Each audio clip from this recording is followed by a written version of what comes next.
Can Jared and Ivanka overcome Donald Trump's scandals?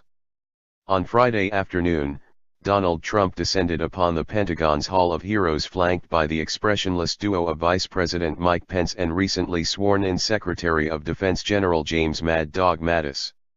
The press conference marked the latest significant announcement in a week already teeming with them. During the first days of his administration, the new president had issued a number of executive orders on topics ranging from the Affordable Care Act to the Trans-Pacific Partnership. As the work week came to a close, Trump quietly announced from a wooden desk what would surely be the most controversial measure of them all, a ban on refugees from around the globe. Trump would temporarily halt migration, in particular, from 7 predominantly Muslim countries, such as Libya, Iran, Iraq, Syria, and Sudan. Saudi Arabia, where the plotters behind the 9/11 attacks had hailed, was notably absent, among other nations. As others have noted, Trump has business interests in Saudi Arabia, Egypt, and the United Arab Emirates.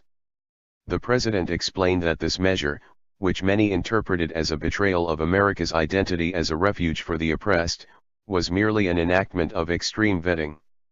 This is the protection of the nation from foreign terrorist entry into the United States, Trump read. That's big stuff. He signed the order, with a gold-tipped pen, at 4:42 p.m., 16 minutes before sundown. Little more than a week into the Trump presidency, the timing of the Friday sunset seems to be growing increasingly important. Jared Kushner, Trump's son-in-law and West Wing advisor, has been positioned as something of a mollifying presence upon his mercurial boss. I have a feeling that Jared's going to do a great job. He's going to do a great job. You'll work with him, Trump recently declared at his pre-inaugural gala to assorted well-wishers and friends from the business community. In a White House split between those seemingly loyal to the Republican Party, Reince Priebus, the former chairman of the RNC, now Trump's chief of staff, and its rabid base, Breitbart chairman turned chief strategist Stephen Bannon, Kushner appeared to be a Valerie Jarrett type, a steady familiar voice who could suss out the signal from the noise. Kushner, along with his wife, IVanka Trump, is also an Orthodox Jew who observes Shabbat. From sundown on Friday until sundown on Saturday, the couple abstains from technology and work. And early in the incipient Trump administration, that brief period has been unusually fraught. Last week, the president personally called the Park Service on the morning after his inauguration to inquire about the size of the crowds who came to watch him take the oath of office. He subsequently delivered a widely derided speech at CIA headquarters that afternoon, during which he blathered on about the media's treatment of him and his inaugural crowd size. He then sent his press secretary, Sean Spicer, into the briefing room to falsely claim that it was the largest audience for an inauguration in history.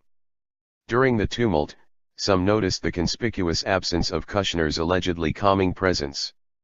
He wasn't rolling calls on Saturday when this happened, one person close to Kushner told me last week. To me, that's not a coincidence. The timing of Trump's executive order on Friday, just moments before sundown, meant that Kushner would not be in the West Wing to absorb another cataclysmic Saturday.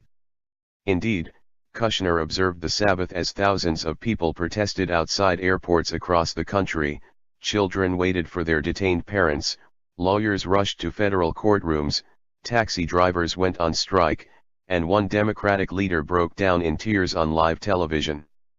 Trump's first Sunday in office, following a tumultuous Saturday, was a more delicately managed day. Among other mollifying maneuvers, Trump tweeted, "Peaceful protests are a hallmark of our democracy." So many observers were surprised when Kushner and Ivanka Trump not only emerged from the Sabbath to attend the annual Alfalfa Club dinner, which Trump himself had skipped, but also when Ivanka posted a photo of herself in a metallic silver Carolina Herrera gown, tucked into the tuxedo-ed arm of her husband, who had his hand on her posterior.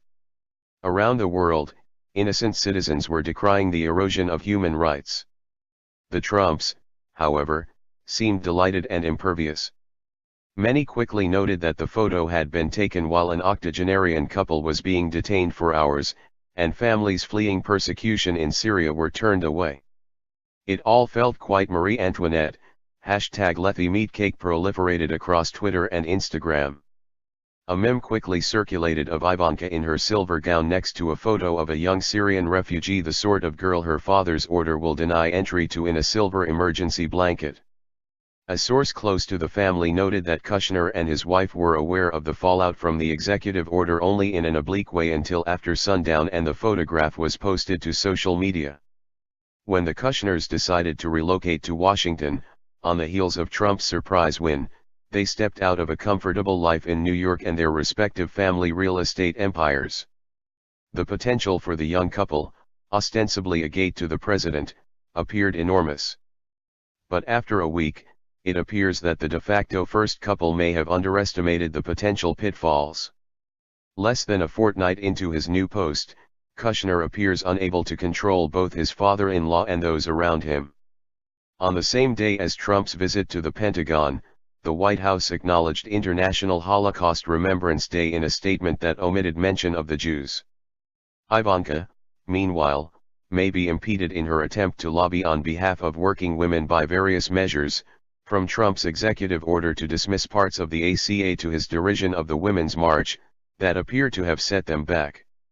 The question is whether the couple's combination of unbridled ambition and inexperience will cause them to influence the president as never before, or whether they will be among the first to go.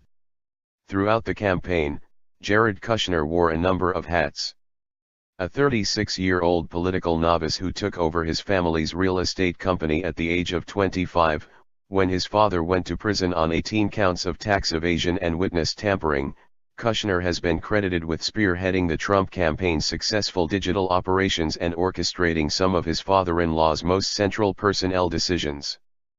But his most pivotal role within Trumplandia may have been his ability to manage the more severe messages being pushed out by the likes of Stephen Bannon and Stephen Miller. As one source put it to me last week, Kushner has been the secure line into the White House. Kushner, after all, reportedly brokered a meeting with Trump and Rupert Murdoch, once an outspoken critic, and got the nation's biggest technology C.E.O.S to show up to a meeting at Trump Tower last month. At an event at Morgan Stanley headquarters in December, according to New York Magazine, Kushner told the 400 executives that his father-in-law may have been easy to hate from afar, but he was much more moderate at close range. He reassured anyone concerned over campaign rhetoric about Muslim bans and wall building that a President Trump would find a rational position on immigration. Trump has not embarked on a moderate position, of course, regarding either issue. And, according to a source familiar with the situation, Kushner's influence on his boss may be flagging. Last week, Kushner spent 24 hours trying to broker a meeting between Trump and Mexican President Enrique Peña Nieto.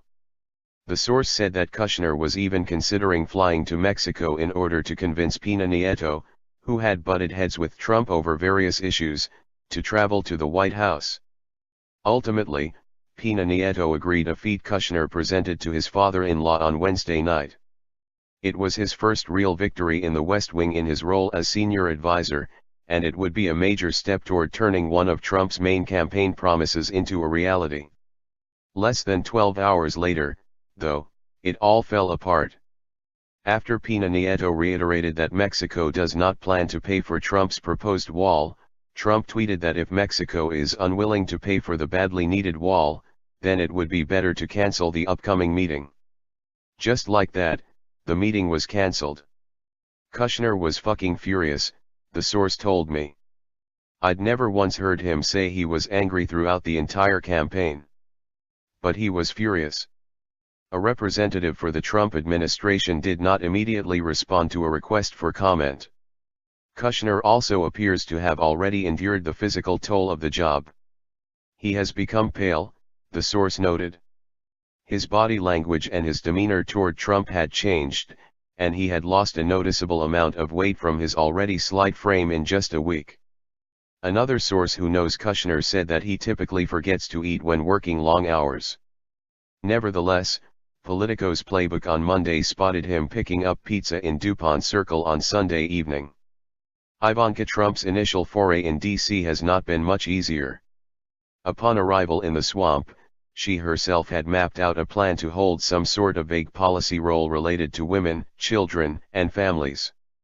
It's a note she struck repeatedly throughout her father's campaign, talking about affordable childcare and equal pay, and earned tax credits from the Republican National Convention stage, on the stump, and in interviews.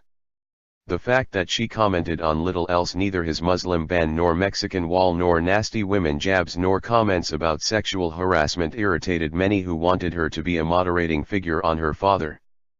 But she methodically stuck to her strategy with remarkable, almost unbelievable discipline.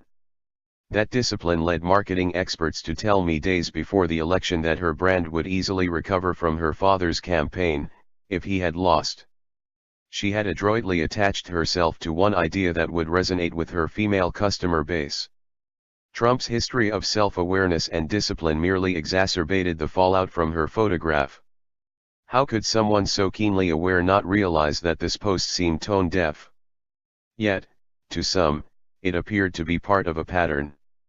Ivanka Trump remained publicly silent over the inauguration weekend when millions of women marched outside her father's new front door.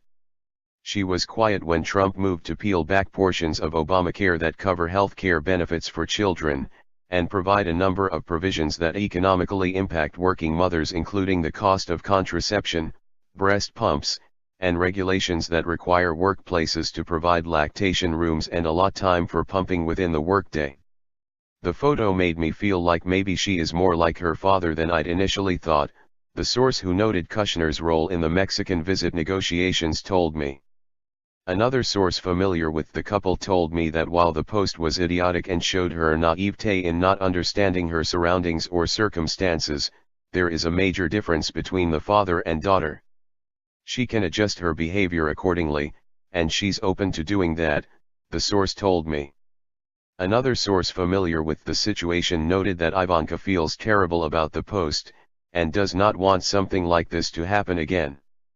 Unlike the campaign, Kushner and Trump's futures are no longer entirely in their own control. Both have hitched themselves to her father's wagon and, just 10 days in, are starting to see signs that it might not work out well for their own ambitions. Trump, after all, is about Trump. It's a very difficult line to straddle here, but the question is whether the Trump strategy might end up strangling her, the source familiar with the couple told me. It puts her in a really difficult situation.